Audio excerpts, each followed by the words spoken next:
The lockout is still going on, and lots of good quality players are left available.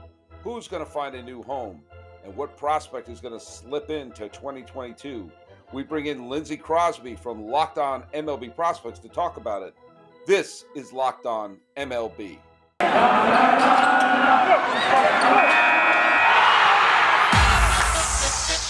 You are Locked On MLB, your daily MLB podcast, part of the Locked On Podcast Network, your team every day. Hello, baseball fans. Welcome to Locked On MLB, part of the Locked On Podcast Network, where it's your team every day. This is the daily podcast. We talk about all of Major League Baseball. I'm your host, Paul Francis Sullivan. Please call me Sully.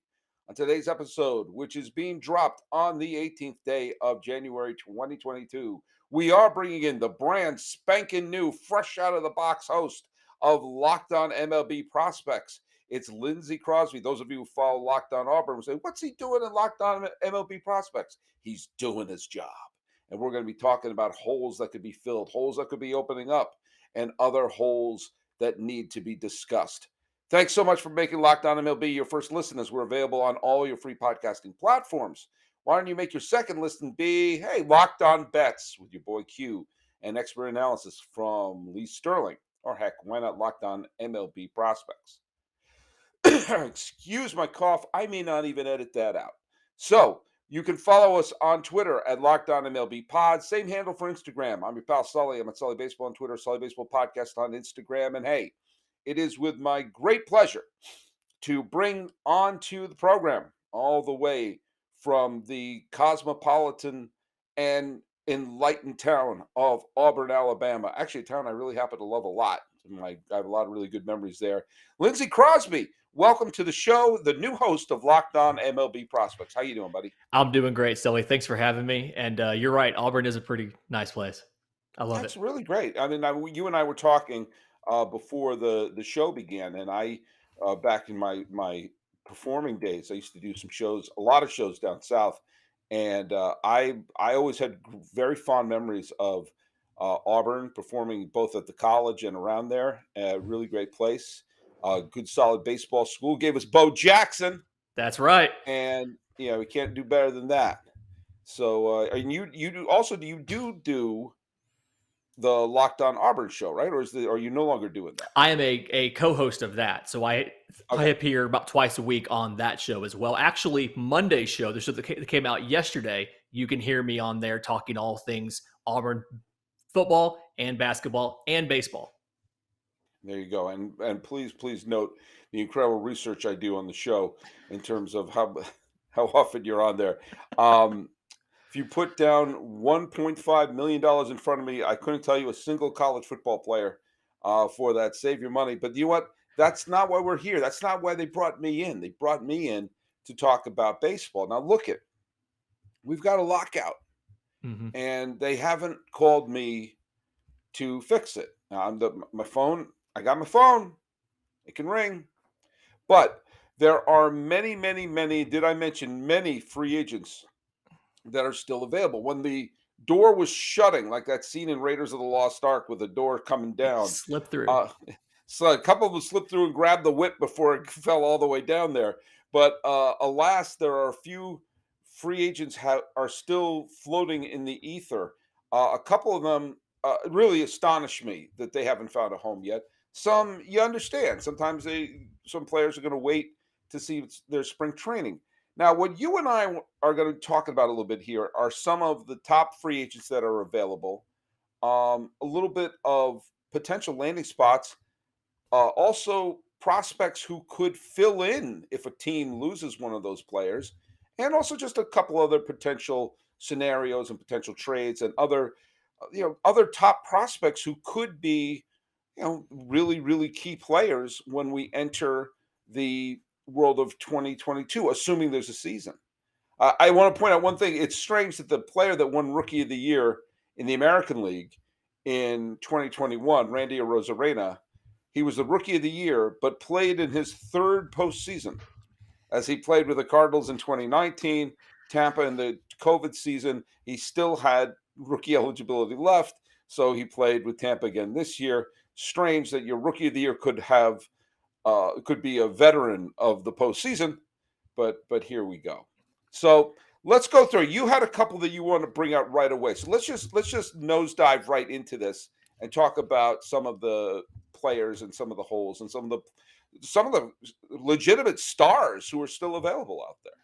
Yeah, so I grew up in the South in the days of the TBS Superstation. So no matter where you lived in the Southeastern United States, you were a Braves fan. So I'm a Braves fan. And the number one free agent for me available, Freddie Freeman.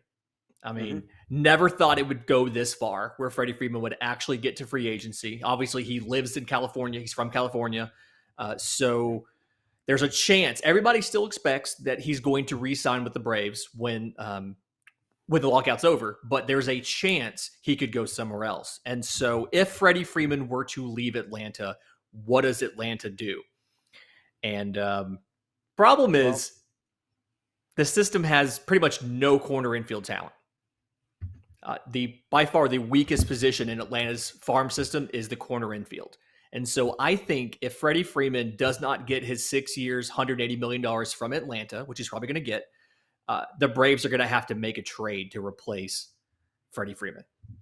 Mm-hmm. Well, let me ask you a question, because you will see a player like Anthony Rizzo is available, or a player like Kyle Schwarber could be potentially available, or even Chris Bryant.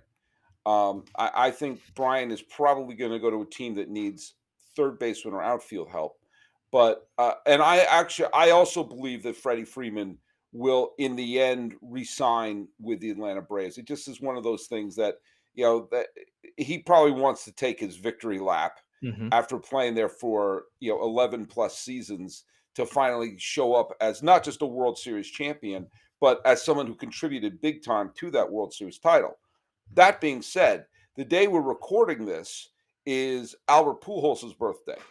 And Albert Pujols ended his Cardinals career a World Series champion, contributed big time with that, with a 3 home run game in the World Series against Texas. And he signed a Mongo contract with Anaheim that I think officially ends during the heat death of the universe. And you could see a player. Basically, I've said that in the free agency era, if you have a player who spends 10 years with your team, you really can't ask for more than that. It's kind of like at this point, to sort of say he gave Braves fans more than a decade and hit some of the biggest home runs in Braves postseason history in 2021, and was a big contributor. I mean, his home run beat Milwaukee, which was the team that I thought was going to go to the World Series from the National League. Off a hater. And so, I mean, off of a player who's a legitimate all-star. So, Braves fans, I'm sure you want Freddie Freeman back, but also you can't really cry if this is it. There are always first basemen available, and this is not me being crass. And I actually do think he's going to resign. Yeah. But I think if you have a chance to get potentially a Rizzo, potentially a Schwarber, potentially a Nick Castellanos, potentially even cheaper with a Luke Voit or a Matt Olson or a Josh Bell, you can move on. If you've learned anything from the World Series title that the Braves won in 2021, is you could lose a superstar, insert a moderate player, and have that moderate player do well. I mean, they lost Ronald Acuna Jr., and they acquired an NLCS and a World Series MVP with the legendary combination of Eddie Rosario and Jorge Soler. And so, nobody is not replaceable. Okay. I don't have that Auburn University grasp of grammar that you have, Lindsay, but that's my story. I'm going to stick to it. I think Freddie is going to come back, but if he doesn't come back, I mean, the Yankees could use a first baseman, especially if Rizzo goes elsewhere. The Red Sox could use a first baseman, especially if Schwarber goes elsewhere. And the Padres may be trying to move Hosmer around, and he may fit into that. And there's always sometimes a weird team. Like, I didn't expect Corey Seager to go to the Rangers. So there's always a team that can sometimes come out of nowhere. I do think it's going to be Atlanta, but it would not surprise me if he goes to New York. Yeah, they definitely cost themselves money by not extending him earlier when they had the chance. And the conversation around the fan base is pretty much they were waiting for financials to come out, because the way that it works with Liberty Media is the Braves are expected to raise their own payroll through the battery, through ticket sales and things like that. So with your COVID year, not having fans, the thought process was they had to make sure the money was there in the new season before they could offer him the deal. And by then it was already halfway through the season. July is when the Q2 financials come out. It's kind of too late to get an extension done, but they definitely cost themselves some money. If they sign him, they're going to have to give him that 6th year. They probably cost themselves $20 million over the course of the deal. I will say one thing too about I am not involved, despite the rumors, I'm not involved with any of the financials of the Atlanta Braves organization by any stretch of the imagination. But a team's fan base and season ticket base usually expands after the World Series championship year. Now, of course, we're going to assume there's a season. We're going to assume there's not going to be another variant that wipes things out. But the enthusiasm for going to the Braves, assuming we have a season, is going to skyrocket in the wake of a World Series title, and all of the cynicism of losing all those Game 5 of the division series, blowing the NLCS to Los Angeles, all this sort of stuff, that's all flushed down the toilet. And I think bringing back Freddie Freeman is, I mean, in so many ways, just makes it a absolute surefire bet that the Braves fan base will be there to to witness it and to support them. And by the way, if you want to make any bets, go to BetOnline, which is your #1 spot for all the best sports wagering for 2022. New year, new updated desktop and mobile website. Sign up today and receive your 50% welcome bonus on your first deposit. Just use the promo code LOCKEDON to get started. From football, basketball, hockey, boxing, UFC, right down to your favorite Las Vegas casino games. Don't wait to take advantage of all the amazing offers for 2022. BetOnline is the fastest and easiest way to wager on all your favorite sports. BetOnline, that's where the game starts. Okay, we are still here with Lindsay Crosby of Locked On MLB Prospects. I want to talk about these two names are intertwined. You can't talk about one without the other. And again, I may be jumping on you a little bit. I'm not sure if this is one you prepare, but it's one I do want to talk about. Carlos Correa and Trevor Story. I still don't understand why the Rockies didn't trade Trevor Story if they knew they weren't going to resign him and there was a market for him. Why did he finish with the Rockies? But once again, I'm now no longer part of the Rockies front office because of our terrible, terrible fight we had when they hired Walt Weiss. But you have two all-star caliber shortstops in Correa and Story, and you have three big market potential landing spots for two shortstops with the Yankees, with the Angels, and the Astros, essentially, and probably some other teams that will scare you. I don't understand why the Yankees didn't sign a shortstop. I have no clue why the Astros have not locked Carlos Correa up to a long-term deal.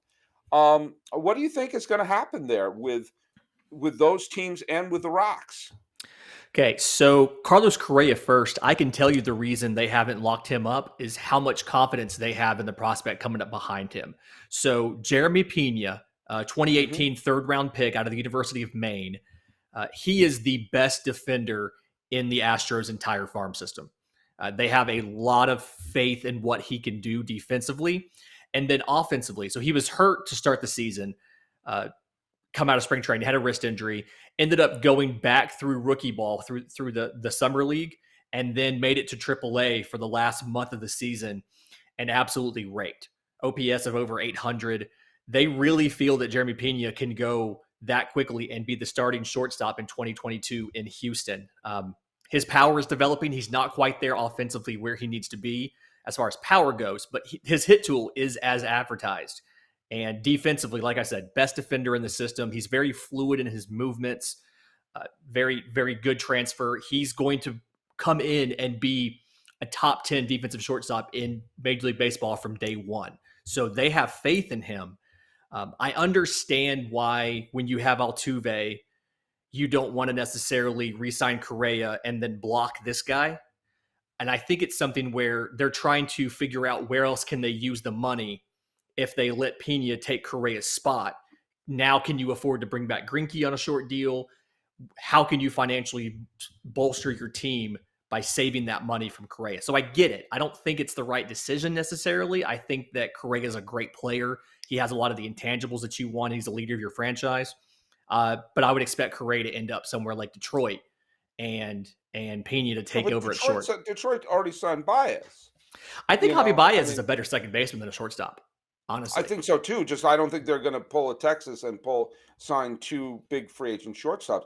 I think letting Correa, he means more to the Astros than he could for any other team. There's I'm going to make a weird comparison, but there's a little of a Pablo Sandoval situation here, where Sandoval meant much more to the Giants than he did to any other franchise. Now, Correa is a much better player than Sandoval, but I also think that Correa comes with so much baggage from, I know Astros fans and H-Town, you're all going to roll your eyes when I say this. He's beloved in Houston and hated everywhere else.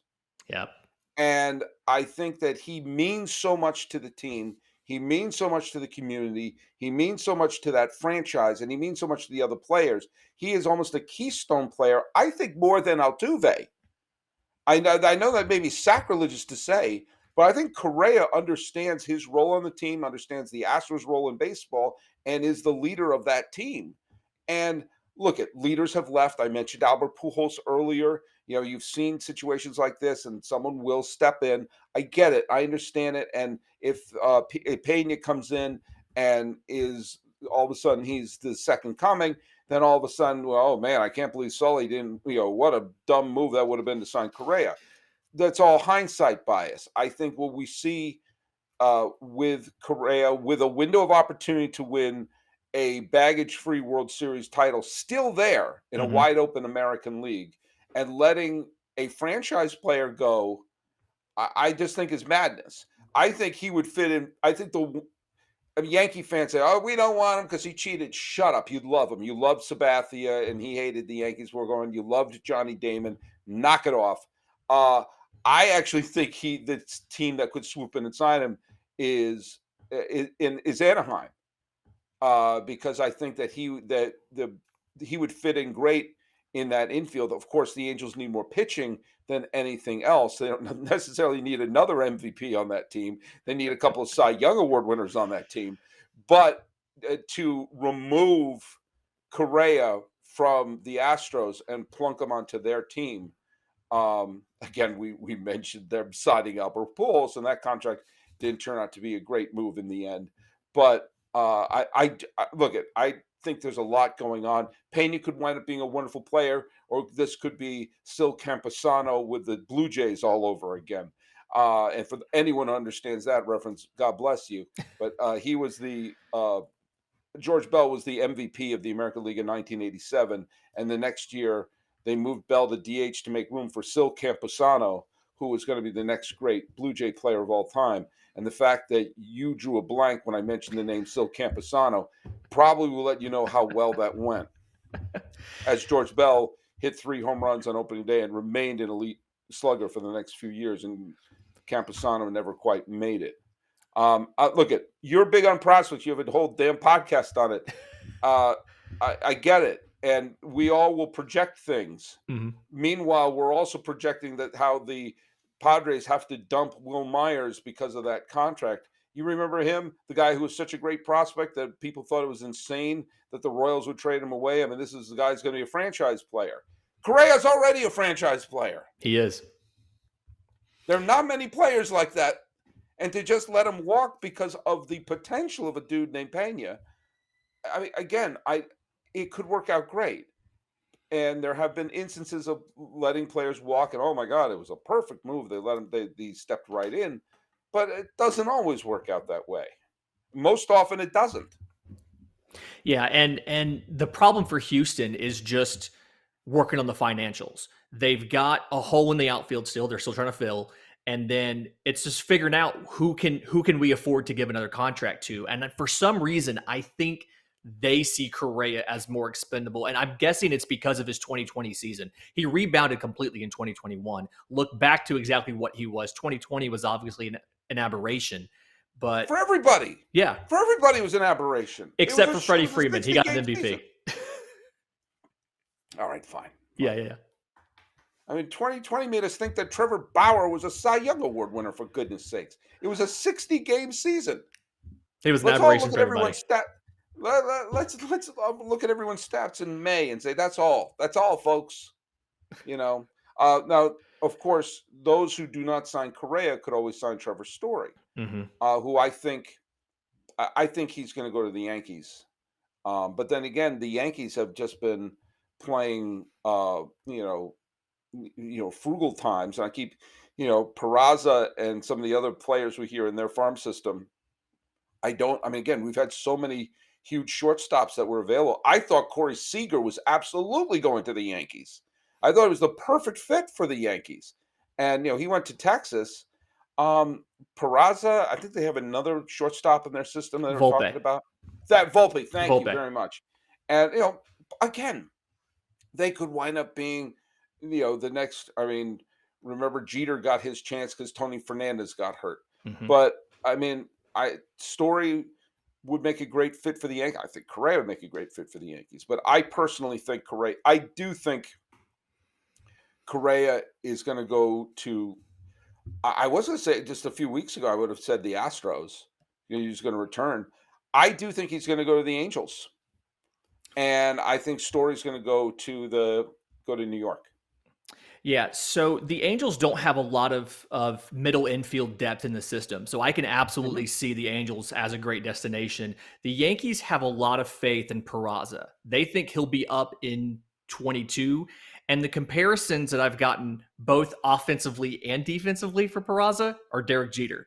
So it's a lot to live up to offensively. It's not a lot to live up to Sacrilege. defensively. Um, Sacrilege. yeah, it's hard. It's hard to compare, anybody to Derek Jeter, and I think they mean more of the offensive profile than what he's going to do in October and November and things like that. But yeah, no, he's not the twitchiest athlete, but he absolutely defensively can stick it short, and he's going to be a middle of the lineup hitter. So he's not going to Mhm. be one of your leadoff guys, but he's going to bat fifth, sixth. He's going to give you consistent at bats. And right now in New York, I think they need competency at shortstop more than anything. I can see them going either direction. I think that they probably want to re-sign Rizzo or sign Bryant, and I don't think they can Mhm. do one of those guys and Story. So I think what's going to I happen is it's going to be These are the either Yankees. Rizzo, Bryant, I or him. look at I'm a classic Yankee hater, so I'm not lamenting this. I just don't understand this.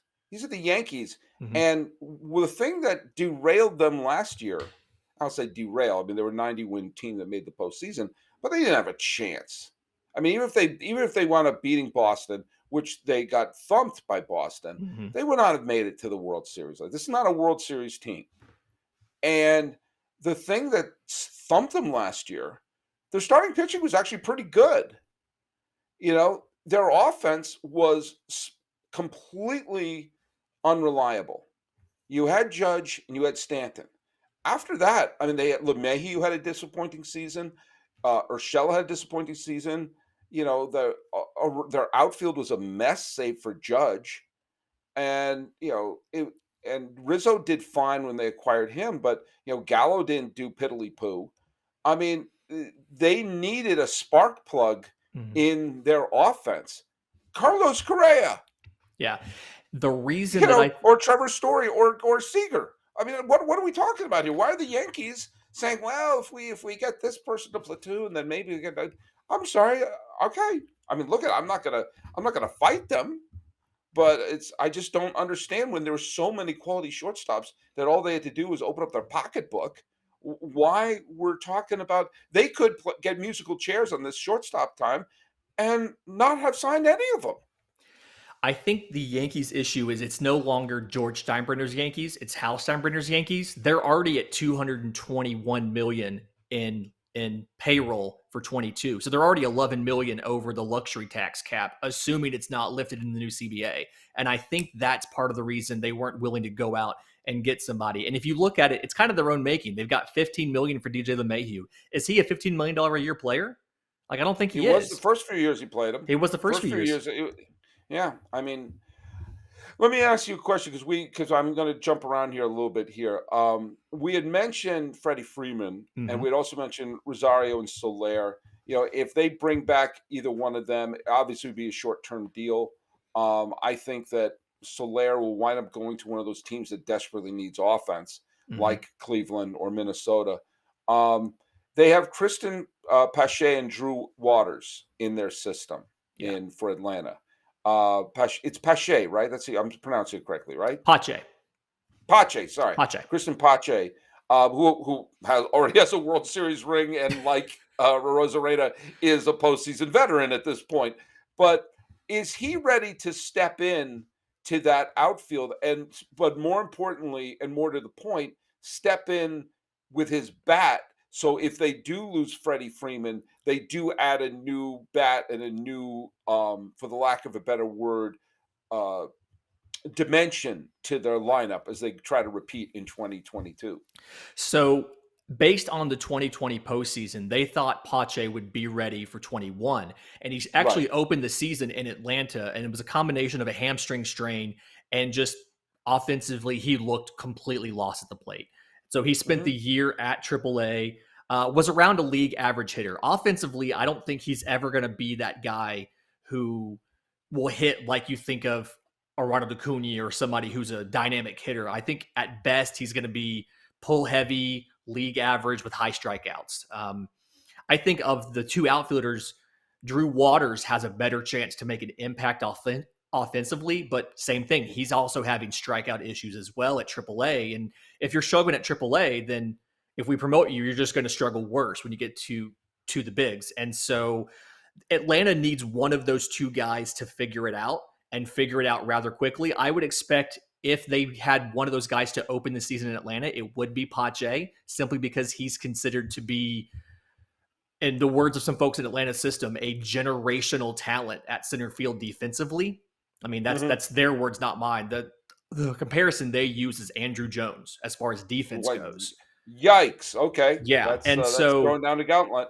yeah, so if his defense is as good as advertised, I think he may open up in Atlanta, but he does have minor league options. If you see him struggle offensively again, once Ronald Acuna comes back, they may send him back down again. But I don't think either one of them's offensively ready for the majors, and Atlanta has to figure out that third spot. You're going to have uh, Duvall's coming back. You have to re-sign somebody out of Soler, Rosario, Jock Peterson, and then Acuna is supposed to be ready around May or so. Well, you need a third outfielder until then. Is it Marcell Ozuna? He has a whole personal situation going on. Is it him? Is it somebody else? I don't think Atlanta quite knows what they're going to do yet. And that's why I actually think if Freddie Freeman doesn't work out, uh, the Braves should look at bringing somebody in like a Chris Bryant or trade for someone like Matt Olson. Well, whoever they going to bring in, they need to have someone who's going to give the team a little boost of energy, Mm-hmm. especially if they wind up losing Freddie Freeman. And if you need a boost of energy, may I recommend a Built Bar? It's the new year, and so that means New Year's resolutions. That means maybe it means you getting fit, losing some weight, eating healthier. Make sure to include Built Bar into your plan. Built Bar is a protein bar that tastes like a candy bar, maybe even better than a candy bar. Makes it easier to stick to your resolution because it tastes so good, you'll want to eat it, unlike other protein bars that can be chalky or waxy or taste like a chemical spill. How do we know what a chemical spill tastes like? Does it taste like those bars that aren't Built Bars? Okay, because Built Bars are covered in 100% real chocolate. Most Built Bars contain 130 calories, 4 grams sugar, 4 grams net carbs, and 17 grams of protein. Compare that to a candy bar. I mean, seriously, it's a candy bar that we're comparing it to. I mean, I could read the copy here, but come on. You don't need a candy bar saying, oh, I'm really trying to take care of myself. Here's a candy bar. Grab the Built Bar. Listen to your pal Sully. Why would I steer you wrong? You want variety? I'll give you variety. You like coconut almond? Bam. Peanut butter brownie? Boom. Cookies and cream, salted caramel, mint brownie. Which one's my favorite, you're wondering? Raspberry. I love the raspberry covered chocolate. Got that good tanginess. Doing so well. So many more flavors. In fact, Built is always coming out with new limited time flavors. So check out Built.com and see what's new. Go to Built.com. Use promo code LOCK15. Get 15% off your order. Use promo code LOCK15 for 15% off at Built.com for those Built Bars. Sing that jingle with me. Built Bars. They're good. We're here with Lindsay Crosby. I'm singing about Built Bars. I'm just going to go quickly through some of the other names that are out there.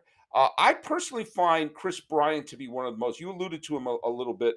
I find him, obviously he's no longer the MVP that he was a few years ago, but he's still a very good player. And I think his greatest, uh, for the lack of a better word, value is the fact that you can play him at third, you can play him at first, you can play him in the outfield. I think a team like the Mets should be salivating over him. I think San Francisco should look long and hard about bringing him in there. Mhm. He could fit in with the Yankees. He could fit in with Seattle. He could fit in with Anaheim. He could fit in with Cleveland. The Cleveland is, I think, such an interesting case because they've done the hard thing. They've developed a good pitching staff. They just don't. They can't hit. And you keep thinking about, like, just get every available hitter to sign in a 1-year deal with that pitching staff in that division. You have a chance to win 90 games and roll the dice and maybe end a curse or two. But I think Bryant is an interesting case. The Giants have Ramos in their farm system who could fill in the lineup. But I think Bryant, once the lockout ends, and hopefully, knock on desk, it'll end soon. I think Bryant is a very attractive choice, maybe for, as I said, the Mets, the Yankees, the Red Sox, potentially the Dodgers, the Giants, the Cubs, Seattle. I mean, all these teams could use a player either in the corner outfield, first base, or Atlanta for that matter. Yeah, I originally thought the Mets would go after Bryant, just something kind of to make a splash. They're already at $254 million in salary. So at this point, adding another big contract, you can do it just understanding you're paying a few years of luxury tax if you do. And again, we don't know what the CBA is going to look like as far as the tax threshold. I really think, like, if it was me, I think the Angels should go out and sign Chris Bryant. I think that's something where you have obviously there's now an opening at third. You've moved on from Rendon. I mean, you haven't moved on from Rendon, but they've shown that they're willing to play other guys there and not have him be a regular. You already moved on from Albert Pujols, so you've kind of shown the fans we're serious. We're trying to compete now. You have the reigning MVP. You have Mike Trout, who's never made the playoffs. Chris Bryant's a guy who could. Made it once. That's right, he did. 2014. I'm sorry, you're right. And he is homered in 1/3 of his playoff games. But it's something where Chris Bryant fills a lot of potential holes in your lineup. If you're the Angels, and the money makes sense. They just went out and drafted 20 pitchers in the draft last year. And so you have to think pitching help is coming. I know they need more. They're going to always need more pitchers, but Chris Bryant's a guy that can do a lot and can help you out all around the diamond wherever you have issues, whether it's outfield, third base. Like you said, you're not moving Jared Walsh off of first base, but third No. and the outfield both. Yeah, and I mean, Nick Castellanos is another one who's an interesting and I think a potential Atlanta spot for him. Schwarber is, I think, very interesting just because, I mean, he's not the greatest all-round player, Mhm. but he has such great power. He's does well wherever he goes. I think he'd be a great fit for certainly a sort of a. I'd like to see him go back to the Red Sox, but I would like too. if you're a fringe contending team that could use a big old bat in the middle of your lineup, you could do worse than that. I do want to bring up one of the we brought up. You mentioned a couple of pitchers, Greinke, Kershaw, Carlos Rodon. I find Yusei Kikuchi to be an interesting case. By the way, when we talk about the Bryant as well as a potential replacement for Seager in Seattle with his retirement, that he could fit in there as well. I know they Mhm. acquired Toro in the deal in the Graveman trade, but the Angels, Major League Baseball has to be furious at the Angels that they have, assuming Mike Trout comes back and is healthy, they have Otani, who's the biggest story in baseball, and they can't sniff contention in a pretty, uh, I don't want to say mediocre American League, but there's a lot of parity in the American League. There's no super team in the American League. 90 wins punches your ticket in the American League. And you have Trout and Otani, who should be the two biggest draws in baseball. And every year they're playing golf when it's time to play postseason ball, say for 2014. And 2014 is a while ago. That's 8 seasons ago. And so they need pitching. And I look at a chance. Greinke is going to sign whomever offers him the most years of money. He's not a hard egg to figure out. Okay. But I wonder if reacquiring Greinke and rolling the dice and saying, screw it, Clayton Kershaw, stay in Los Angeles, or Rondon. I like Kikuchi because he's like would be a really good number 3 starter on a contending team. If I were the Angels, luxury tax, I know it's not my money, but luxury tax be damned. You have an opportunity to be a real marquee team in baseball. And I live in Southern California. The Angels have a huge following. They are not a Mhm. small team. It's insane that we're still dealing, 8 seasons later, and we're dealing with the same problem. Uh, I say reach out to Kershaw, Greinke, Kikuchi, Rodon, all these pitchers who are available, and slap something together here. I don't think Kershaw or Greinke are going to have long-term deals, so roll with it. Kikuchi's one of those guys of those four big pitchers left. I don't understand why he's considered to be the fourth of the four. I mean, he's only 30 years old, doesn't really have any Yeah, health concerns. And how often do you find a lefty with a live arm? I mean, yeah, I think part of it is he had a 4.41 ERA last year. And if you look at hmm where he played in the context of some of those situations, like I understand what his record looked like, but the peripherals underneath Kikuchi are great. yeah. And He's a very I wasn't trying to diminish yeah, his role, but oh he's no, certainly no, the of the four names, he's the least well known in some ways, yeah, and I think he would make a great addition to virtually any staff. yeah. I mean, the Angels should be giving Greinke and Kershaw 1-year deals and Kikuchi a 4-year deal to come in there hmm and help them bridge into he can be the number 3. He can be a stretch 2 if you need him behind Otani, but at worst, he can be a 3 for you for the next 4 hmm years. And he's going to go out there and throw 160 innings every single year, 180 innings hmm every single year, eat Yeah. innings, bridge you to the back half of the bullpen because they don't have anybody in middle relief.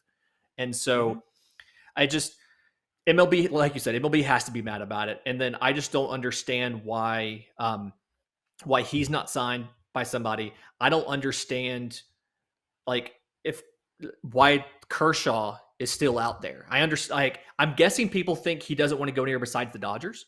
But Clayton Kershaw seems to me as a guy. If nothing else, you bring him in for a year so he can teach your young pitchers how to pitch.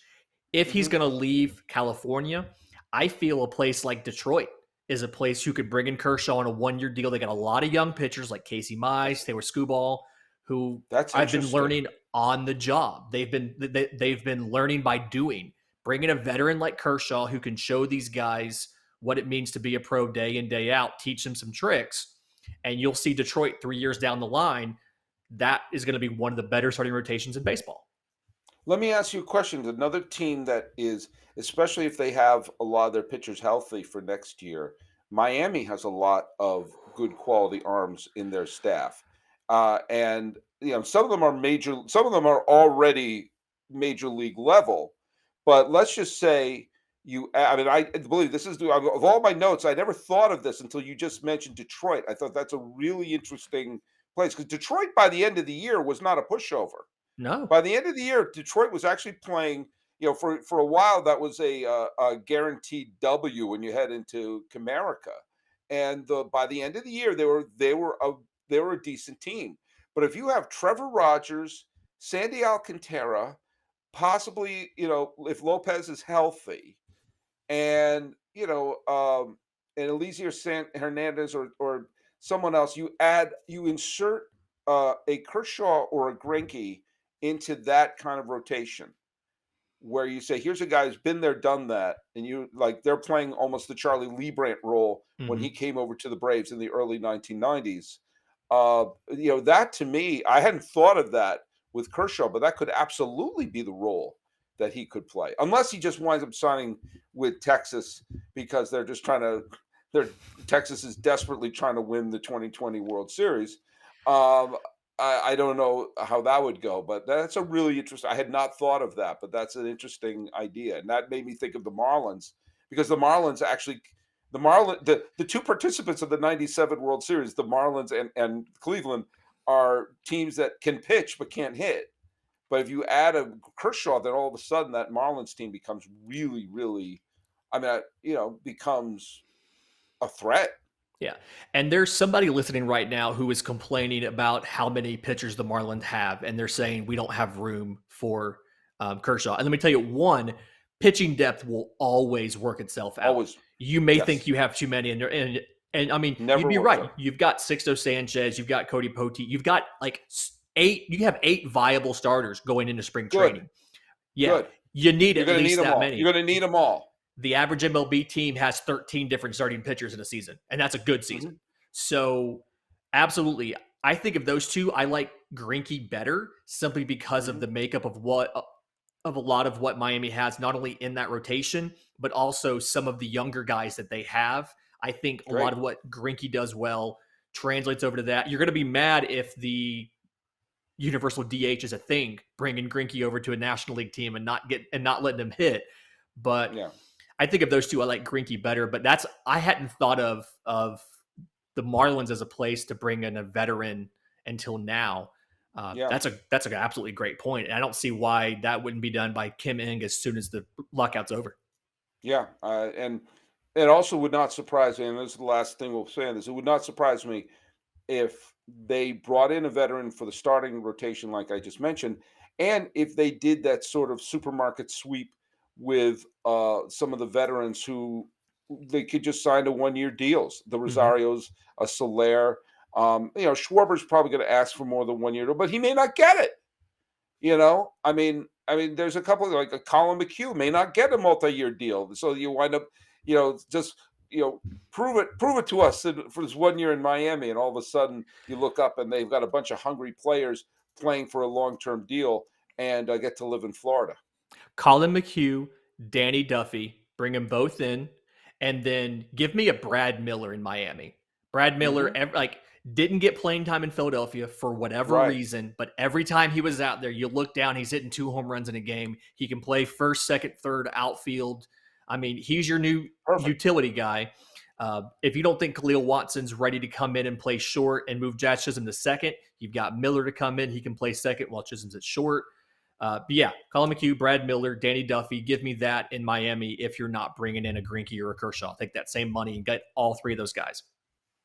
And get Don Mattingly smoking, because the Jack McKeon was a smoker, Jim Leland was a smoker. If you want to win a World Series in Miami, bust out the smokes. Not that we endorse smoking here, Locked On MLB. In fact, here's what I say: if you want to grab a cigarette, grab a Built Bar. But I don't think that's the ad read. Company man. Hey, my favorite flavor is nicotine. I just got fired. Lindsay Crosby, tell people where they can listen to your terrific podcast that used to be hosted by friend of the podcast, Aaron Lighton, but now he is off, and we brought you aboard. And man, you know your stuff, and this was I hope you had fun. This was a fun conversation that we just had. Absolutely had a great time. So Locked On MLB Prospects is available wherever you get your podcasts. You can follow the show on Twitter at Locked On Farm. You can follow me on Twitter at Crosby Baseball. I didn't know that. I didn't know you're Locked On Farm now. Look at that. Okay, see, I learned something from that. Okay, I'm going to follow you on that. I follow you on personally, yeah. Yeah, but I didn't know you're Locked On Farm. Look at that. Look at that. We've all learned something here. And by the way, thanks so much for making Locked On MLB your first listen, as we're available on all your free podcasting platforms. What should make your second listen? Second listen should be Locked On MLB Prospects. I mean, come on, what's the matter with you? Third listen, Locked On Bets with your boy Q, and expert analysis from Lee Sterling, as he's probably going to tell you to put all your money, liquefy everything, get all of your Bitcoins and put it on the Bills. Your pal Sully knows nothing about football, but I've done everything, including putting my firstborn child right there. I said, put it on the Bills, because if there's one thing you can bet on, it's Buffalo. But thanks so much for following us. We're at Locked On MLB Pods on, what is that thing called? Twitter. I'm an old man. Same handle on Instagram. I'm your pal Sully. Before I go to the big Twitter in the sky, I could be at Sully Baseball on Twitter, Sully Baseball Podcast on Instagram. Getting a little bit punchy here as we talk about baseball prospects with Lindsay Crosby. This is Locked On MLB. I'm your host, Paul Francis Sullivan. Please call me Sully.